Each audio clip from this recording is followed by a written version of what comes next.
Paz e graça, minha gente, eu aqui de novo com vocês em Gota de Sabedoria e aproveitando aí a semana chamada Santa, eu gostaria de compartilhar com você uma palavra maravilhosa que a um ponto, de repente, pelo prisma que se olhe, é uma palavra triste, uma palavra dura, mas no final é uma palavra de vitória.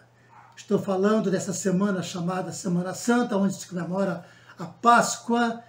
Não vou falar exatamente sobre a Páscoa, mas sobre a cruz. Talvez o maior sermão já proclamado em todos os tempos.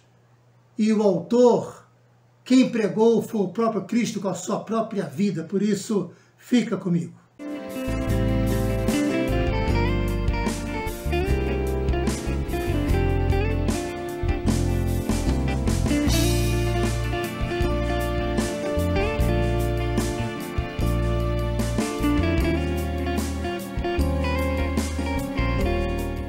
Lá no capítulo 23 de Lucas, versos 34, 43 e 46, começa uma narrativa do sacrifício, daquilo que Jesus passa na cruz do Calvário.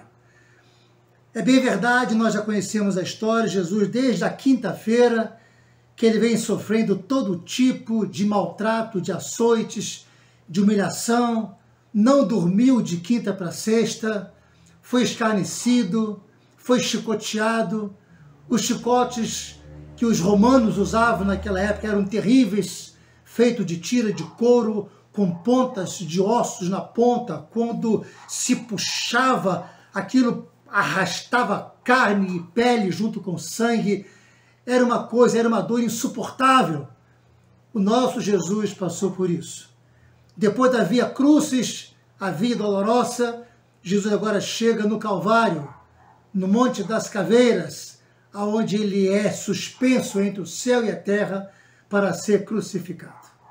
E ali Jesus profere 7 palavras que se transforma no maior sermão já pregado em toda a história do mundo. Essas palavras, elas formam, na verdade, o contexto ou o núcleo da alma do Evangelho. A primeira palavra, ela está lá em Lucas 23, 34, onde Jesus fala: Pai, perdoa-lhes, pois eles não sabem o que fazem, não sabem o que estão fazendo. A palavra é perdão, a primeira palavra é perdão. O perdão é a maneira pela qual a gente consegue o caminho para se chegar ao céu. Através do perdão se chega à salvação. Quando Jesus perdoa, pede ao Pai para perdoar aquelas pessoas, os seus algozes, os seus assassinos, ele estava liberando o perdão para que eu e você também hoje fôssemos alcançados por esse perdão. É difícil entender um amor tão grande como esse, que depois de tanto sofrimento provocado por aquelas pessoas, Jesus ainda se preocupa. E é interessante que ele se preocupa não só em pagar o mal com o bem, mas que aquelas pessoas fossem perdoadas. E também ele pede para que a culpa, o peso dessa agressão fosse atenuada, atenuando a culpa daqueles assassinos. Parece que aqueles ladrões que estão ao lado de Jesus estão percebendo, ouvindo tudo. E um deles, pelo menos, talvez impactado por aquela expressão de Jesus, Pai, perdoa porque não sabe o que fazem, ele também era responsável porque fez muito mal. Todos os pecados da humanidade, inclusive daqueles ladrões, o meu e o seu, estavam sendo colocados naquela cruz. Não foram só aqueles algozes, os romanos, os guardas, aqueles soldados, mas também aqueles ladrões. E um deles percebe e vê aquele grande amor demonstrado ali na cruz. E aí chegamos na segunda palavra, a palavra de salvação. No versículo 43, o ladrão fala, Jesus respondeu, né? O ladrão pergunta para Jesus se ele poderia salvá-lo. Jesus, lembra-te de mim quando entrares no paraíso, no teu reino, E Jesus responde, hoje mesmo estarás comigo no paraíso. O ladrão não precisou fazer nada, não precisou fazer penitência, não precisou entregar o dízimo, não que isso não seja correto, não precisou subir 300 degraus de uma certa igreja para pagar uma penitência. A salvação foi imediata. Aquele ladrão foi alcançado por esse perdão que foi derramado e ele pegou essa oportunidade, a última oportunidade, a última chance. E aqui a gente observa que quando esse ladrão ele aproveita essa oportunidade, ele está entre uma situação junto com o outro, onde o outro teve a mesma oportunidade, ele aproveitou a oportunidade. É possível que a gente possa pedagogicamente dividir a humanidade toda nesses dois ladrões. Um aproveitou a oportunidade, recebeu Jesus como Salvador e se encontrou com Jesus no paraíso. O outro, escarnecendo, ficou e foi, morreu e foi para o inferno. A salvação ela é liberada para cada um de nós. Todos nós temos oportunidade, mas um dia essa oportunidade ela vai se acabar, ela vai se extinguir. E a terceira palavra da cruz, ela está no cuidado que Jesus demonstrou para com a sua mãe. No versículo 27 de João 19, ele fala, está aí a sua mãe. Daquela hora em diante, aquele discípulo levou para casa Maria para cuidar.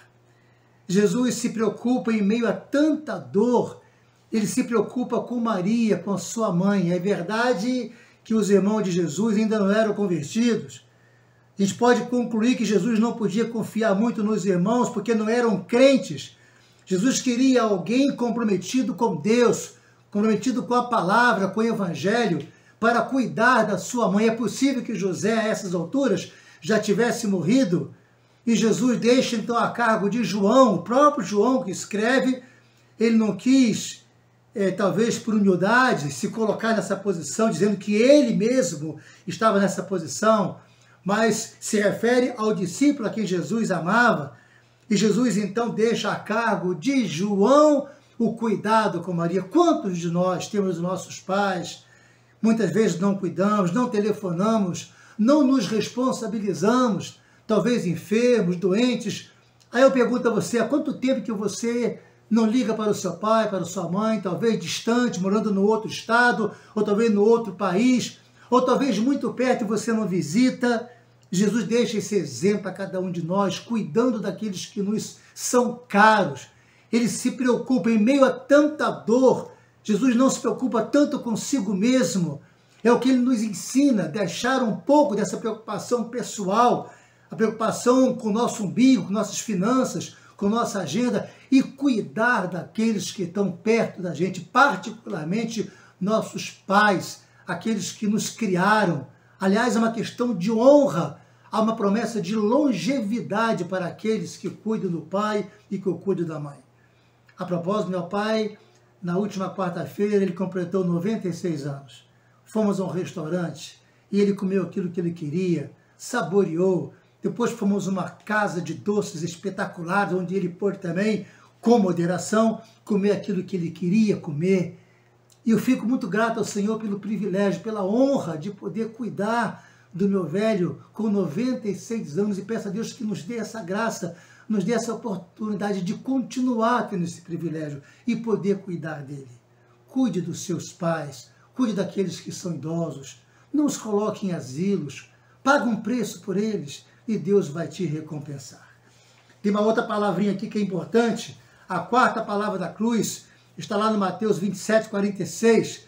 Por volta das 3 horas da tarde, Jesus bradou em alta voz, Eloi, Eloi, lama sabachthani, que significa, meu Deus, por que me abandonaste? A palavra aqui é desamparo. Será que Deus desamparou Jesus por falta de amor? Será que Deus esqueceu de Jesus? Estava muito ocupado com outras atividades lá no céu e não pôde olhar para o seu filho morrendo naquela cruz do Calvário? Nada disso. Jesus desamparou, Deus desamparou Jesus para não desamparar você. Se ele abrigasse Jesus naquela hora, ele não poderia salvar você nem a mim. Muitos naquela hora diziam, escarnecendo, Jesus, Se tu és o Cristo, desce da cruz. Se Jesus descesse da cruz, nós todos desceríamos para o inferno sem salvação. Foi um ato de amor esse que moveu o coração do Pai. Por isso que o texto áureo da Bíblia é João 3,16, porque Deus amou o mundo de tal maneira que deu o seu Filho unigênito, para que você, eu, aquele que crer nele, tenha vida eterna, não desça para o inferno, mas suba para o céu. O desamparo, o pecado, porque ele levou sobre si todos os pecados. E Deus, naquele momento, não poderia se coadunar, não poderia conviver junto com os pecados de toda a humanidade, do passado, presente e futuro. Naquele momento, ele virou o rosto para o outro lado, por causa dos seus pecados, mas também por causa do amor que ele tem por você, que ele tem por mim, para que nós pudéssemos um dia morar no céu, na glória, com todos os nossos pecados perdoados. Por isso que a Bíblia nos garante que, por isso, em Romanos 8 fala, não há condenação para aqueles que estão em Cristo Jesus. A quinta palavra que a gente observa nesse contexto é agonia. Agonia está lá no capítulo 19, 28 de João. Mais tarde, sabendo então que tudo estava concluído, para que a Escritura se cumprisse, Jesus disse, tenho sede. A gente não tem ideia, Mel Gibson tentou ilustrar o sofrimento de Jesus na cruz do Calvário, através daquele filme Paixão de Cristo, mas ainda foi pouco que ele conseguiu ilustrar aqueles sacrifícios, a morte de Jesus, a tortura que Jesus sofreu, e ainda assim, como um ato de ainda potencializar o sofrimento de Jesus, quando ele pede água, o céu da boca está colado com a sua língua, Jesus não consegue quase nem balbuciar por causa do ressecamento de todo o seu corpo, já sem nenhuma gota de saliva. E para completar, para potencializar esse sofrimento, aqueles soldados colocam vinagre, embebem uma esponja com vinagre e coloca na boca de Jesus. Experimente colocar vinagre na sua boca e tente não beber água depois disso. Você vai perceber algo terrível para potencializar o sofrimento. Tudo isso foi por você e por mim. Porque Jesus, ele não pensou, ele foi até as últimas consequências para cumprir a missão que o Pai estava dando para ele. Por isso que chegamos na sexta palavra da cruz, que é a vitória. Por isso que eu falei no início, não é para a gente se entristecer com a morte, com toda a dureza do Calvário. Paulo fala que longe eu esteja e alegrar-me, a não ser na cruz de Cristo, aonde o mundo está crucificado para mim e eu estou crucificado para o mundo. E essa vitória, a sexta palavra da cruz, está lá em João 19:30. Tendo-o provado, Jesus disse, está consumado. Com isso, curvou a cabeça e entregou o seu espírito. Essa palavra no grego, está consumado, tem uma conotação muito especial. Essa palavra é tetelestai. E essa palavra tem vários significados, pelo menos 3 os mais importantes na língua grega, que a gente pode trazer rapidamente aqui. O primeiro uso dela era entre o contexto doméstico, quando um pai dava uma missão para o filho desenvolver em meio às questões domésticas. Quando o filho terminava aquela missão, um trabalho de casa, varrer uma casa ou capinar uma lavoura, o filho chegava e dizia, papai, tetelestai, eu terminei a minha tarefa, está terminado. E o filho então era gratificado. A segunda palavra, o segundo uso dessa palavra era num contexto comercial, quando a pessoa fazia uma compra, como nós fazemos hoje, um parcelamento de um carnê, ou dividimos em cartão de crédito. Então, quando a última prestação ela é quitada, antigamente você tinha uma promissória no banco, então você ia até o banco com comprovante da última parcela paga, então pegava aquela promissória carimbada, onde provava que você não devia mais nada daquele compromisso que você assumiu. Essa palavra, esse carimbo, estava carimbado, escrito tetelestai, eu não devo mais nada. Que coisa maravilhosa!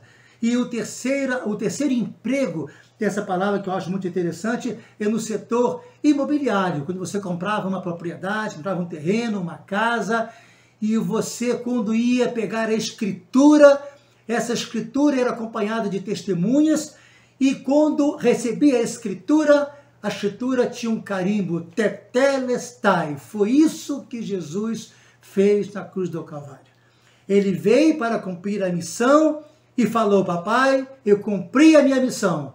O que eu tinha que fazer lá na terra para salvar toda a humanidade, eu já fiz. Eu estou voltando para casa. E agora, toda a humanidade tem direito, quando me aceitam, a ter a escritura da moradia no céu. Nós somos cordeiros com Jesus. Podemos morar com Jesus no céu, porque ele tem a escritura, ele liberou essa escritura, ele libera para cada um de nós, para tantos quantos o aceitarem como Salvador.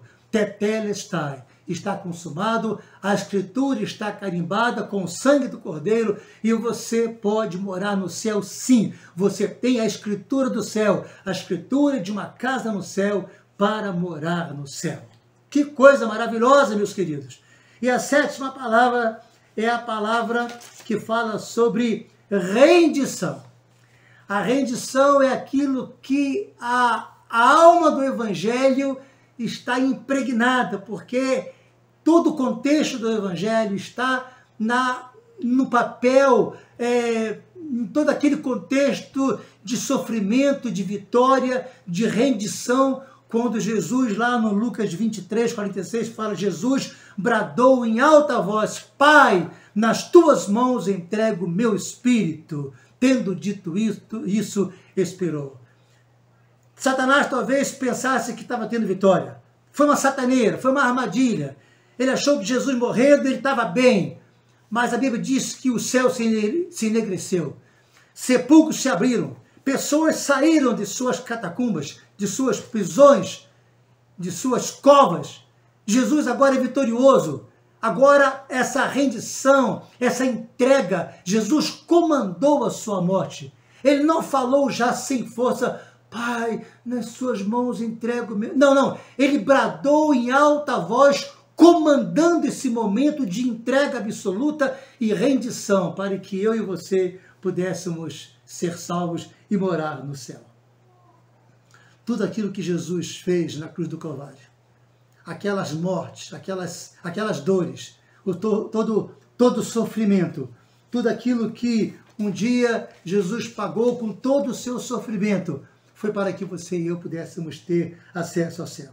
O perdão, o pecado que nós carregávamos era horrível. E nessa rendição, nessa entrega, tudo foi apagado. Nenhuma condenação há para aqueles que estão em Cristo Jesus. Também está muito claro aqui o amor indescritível de Jesus na cruz. Por isso que Deus amou o mundo de tal maneira que deixou, que entregou o seu Filho. Agradou a Ele fazê-lo sofrer por você e por mim. E a salvação, ela é de graça. Não é preciso fazer nada. O ladrão na cruz não precisou fazer mais nada, senão só aceitar. É pela fé, não são pelas obras, para que ninguém se glorie. A palavra fala sobre isso. Então, você está diante de duas situações. Aqueles ladrões, cada um teve a sua oportunidade. Um aproveitou e outro não aproveitou. E diante dessa rendição, agora eu pergunto a você, você só tem agora duas opções diante de uma decisão que você precisa tomar. Ou você aceita esse sacrifício, ou você rejeita esse sacrifício, sabendo que há consequências terríveis para aquele que não aceitar. E há um regozijo, há uma vitória, há uma escritura para morar no céu quando você aceita Jesus como seu Salvador. Como negligenciar? Como escaparemos nós se negligenciarmos essa tão grande salvação? Gostaria que você pensasse nisso nessa hora, em nome de Jesus. Fique com essa palavra. Analise esses momentos, essas 7 palavras da cruz. E receba esse presente que Jesus está dando nessa Páscoa, nesses dias, nessa semana chamada Santa. E eu te abençoo em nome de Jesus. Amém. E graças a Deus.